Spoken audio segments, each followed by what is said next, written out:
Olá, pessoal! Bem-vindos de volta! Neste vídeo, vamos falar sobre a diferença entre a e para.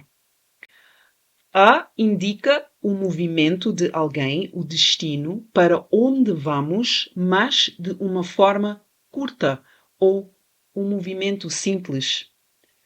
Para também indica para onde vamos, mas é um movimento mais longo ou com mais intenção. Eu estou em casa, mais tarde vou a Tavira, porque eu vou para o supermercado fazer compras. O João e o Miguel estão no café e o Miguel diz: Eu vou a Faro.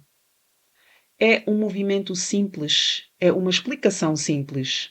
Mas ele vai para Faro porque vai estudar. Eu vou para Tavira porque vou fazer compras, ou movimento simples, eu vou a Tavira e volto já. E o João vai para o Porto porque é longe, ele vai para o Porto e vai passar algum tempo lá. Então, recapitulando, eu vou a Tavira, é um movimento simples, curto. Eu vou ao supermercado, também é um movimento simples ou curto, mas eu vou para o supermercado porque preciso de comprar coisas, preciso de fazer as compras. Mais intenção, um tempo mais longo. O Miguel vai a Faro, talvez volta logo.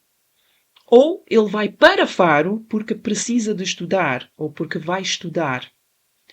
O João vai ao Porto, posso dizer, mas é melhor ele vai para o Porto porque ele está em Tavira, é longe, é mais tempo, ele vai de férias. Então o João vai para o Porto. E este é o fim deste vídeo. Até à próxima, pessoal. Tchau, tchau!